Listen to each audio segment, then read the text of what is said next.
What's up, Sushi Squad? We back again with some more Trove, and today we're going to be talking about the Boomeranger. I love the Boomeranger, but I gotta give you guys a heads up, okay? If you do want to main the Boomeranger, you're probably going to end up being disappointed. Boomeranger just doesn't really do anything as well as other characters. That said, I'm still going to end up going through the motions, telling you how you build the character, how you play it, and stuff like that. I personally love the Boomeranger, but one of the big problems with him and why he just doesn't work as a character is not only his damage fall off, but also whenever you cast your ult, there is a chance of having a bunch of bombs spawn like you saw right there. The problem is that all of those bombs have knockback. So anytime you end up using that on a boss, the boss goes to the other side of the screen, thus making you extremely inefficient for farming dungeons. Especially if you're farming a dungeon where the boss is on the top of it, it'll just fly away. If you're farming one that's deep underground, it might fly to the other side of the room, and thus you're slowly but surely taking that damage off the top about how speedy and efficiently you're actually farming the dungeons.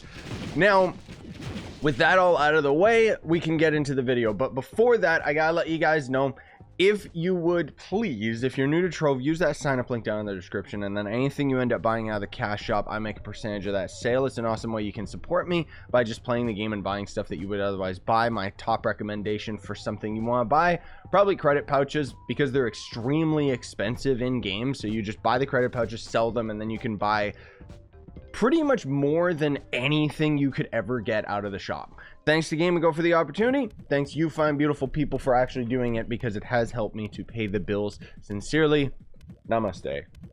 I don't even know if that means thank you. I just do it as a joke.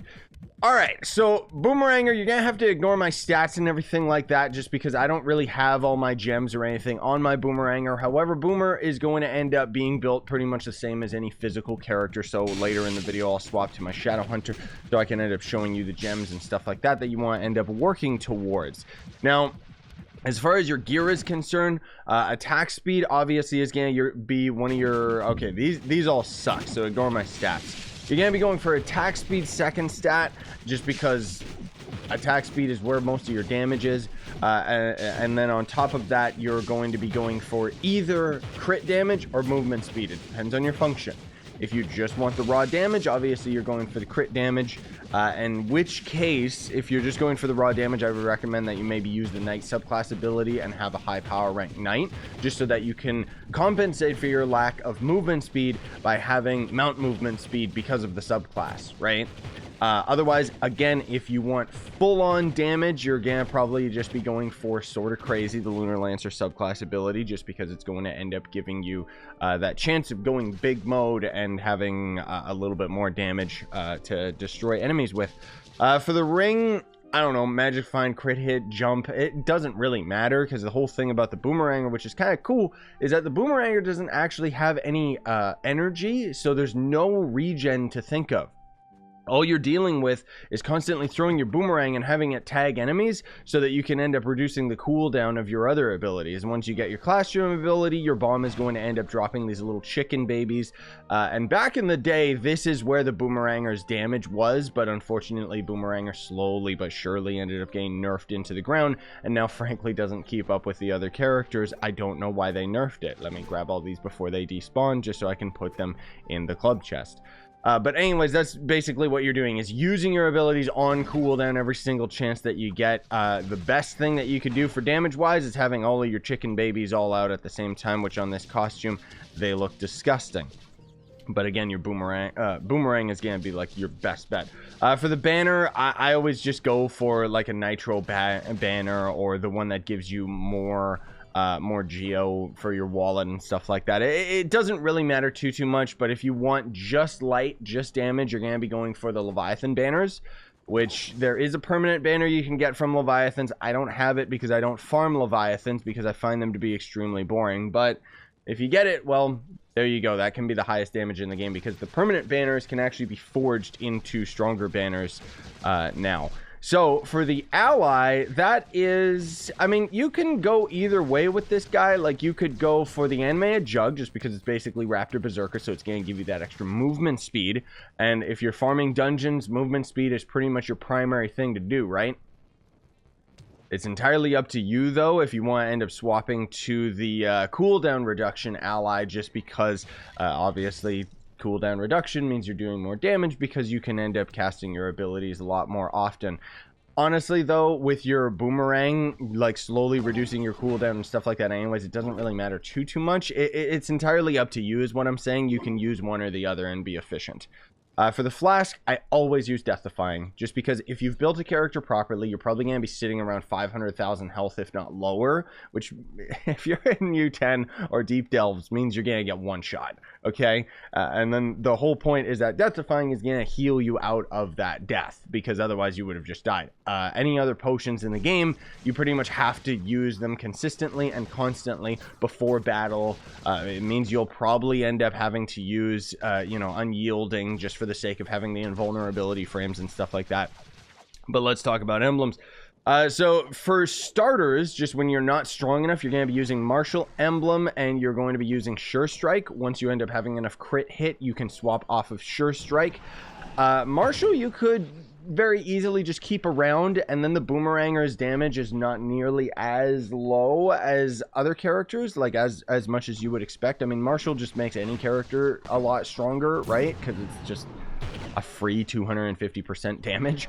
But the problem is that then you're going to be popping your flask left and right. And my ideal goal with the game is to not be reliant on flask. That's why there's certain characters that I just naturally shy away from, because they're a lot more reliant on the flask, just because their damage doesn't really keep up with other characters without a flask. But my point being, you can keep Martial. That's perfectly fine. However, if you're swapping and looking for alternatives, Trailblazing obviously gives you that movement speed, so that can be nice. Unyielding gives you survivability, so that can be nice.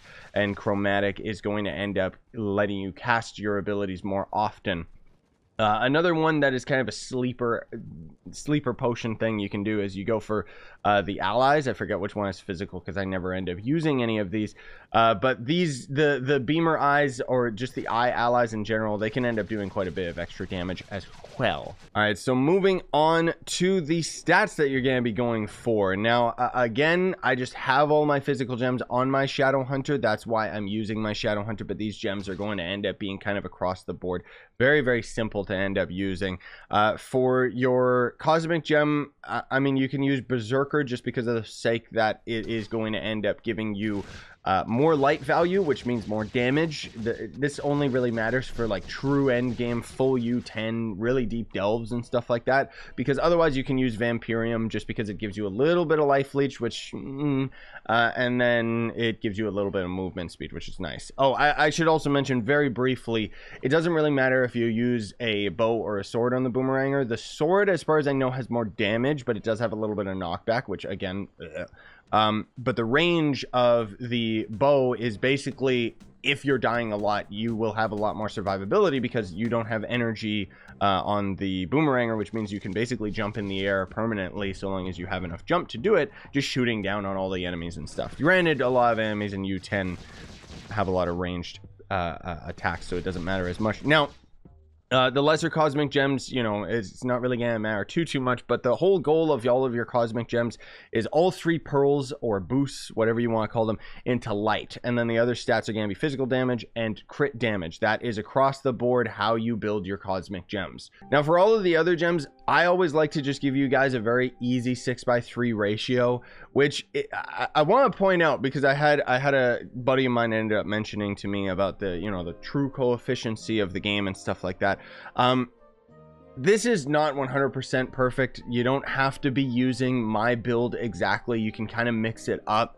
But the point is, I have done rigorous testing with maxed out stats in the game, and let me tell you, that extra little bit of coefficiency, I mean, if you want to have an extra 1,000 damage, and I'm not kidding, it's really minuscule. If you want to have that extra little bit of damage, be my guest. But for me personally, you know, all these builds that I always use and talk about in these videos are tried and true. I use them in my streams, and you see how much I wreck U10. So my point is that it doesn't really matter for coefficiency other than Leviathans, just because they're super duper strong, and Deep Delves. And even then, you're going to have a pretty good group to compensate, because you're not going to be able to solo any of that stuff. But anyways, for me, the easiest one to reference to you guys is a 6x3 ratio, where 6 of your gems are going to end up having 2 boost physical, 1 boost critical damage. That includes all of your empowered gems are going to have that stat, and then 3 of your lesser gems are going to have that stat. So that's why it's a 6x3, because the extra 3 lesser gems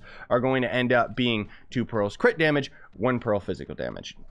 Okay, so anyways, hopefully it's not too confusing. It's not as confusing as you would think. Pyro Disc is going to end up being probably a mandatory gem just because it gives you that movement speed. You almost always want to have it. If you're using a ranged Boomeranger, you can go for Explosive Epilogue. That could end up being really good, but obviously it doesn't help you if you're using a sword. Otherwise, the Cubic Curtain is probably one of my best bets, just as a survivability gem, because basically it means every time you end up taking critical damage or something like that, it basically gives you a shield, which is really, really nice and helps to keep you alive. And then, of course, your class gem ability for sure. Now, again, like I said, all of the empowered gems, I just build them towards 2 pearls physical, 1 pearl crit damage, and then no pearl crit hit. 3 of your lesser gems are going to end up being the same, and then the last 3 of your lesser gems are going to be 2 pearls crit damage, 1 pearl physical damage, and no pearl crit hit. Now, the thing is, if you end up having all of your gems built that way, you will probably have over 100% crit hit, in which case, if you can spare it, you can swap crit hit off of some of your gems for some max health, just to give you that little teeny bit of survivability, just because hopefully you can end up tanking more than 1 hit from an enemy, but not likely. So the endgame stats that I would recommend that you're aiming for, this is just kind of ballpark estimate for, you know, optimized damage and stuff, is that your physical damage is anywhere from 80,000 to 100,000 base and up is going to be good for you. Your crit hit, obviously 100% is fine. I've got way too much, you can see, but that's just because Shadowhunter scales crit hit a little bit higher than other classes, and I only have like a couple physical sets of gems that I swap between my characters. So when I swap, you know, I don't want to swap the crit hit off of these gems, because when I swap these gems to another character, they might not end up hitting that 100% crit hit threshold. And then for the crit damage, anywhere from 800% and up, 1000% and up is better. But the whole point is that you're working towards getting, you know, really, really high stat values. The point is that there is a little bit of damage fall off with your base physical when you end up having a certain amount of the crit damage, and that's where that little bit of coefficiency that other endgame players talk about that comes into play. But anyways, that should about do it for the Boomeranger. I love the Boomeranger, honestly speaking. I wish that the character was a little bit stronger, was a little bit better for just endgame dungeons and stuff, because the thing about the Boomeranger that I love is the movement of the character is just so fun. You know, the roll is probably one of the most efficient in the entire game, because the animation to get out of the roll is almost instantaneous, and the roll itself covers a lot of distance, which is really, really nice.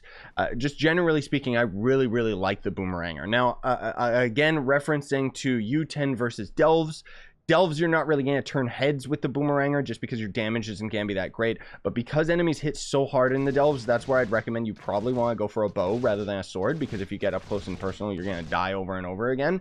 As opposed to just U10, I mean, honestly speaking, if you're built your character strong enough, you're going to be fine. Like, the Boomeranger can grind end game. All the characters in the game technically can do end game. It's just...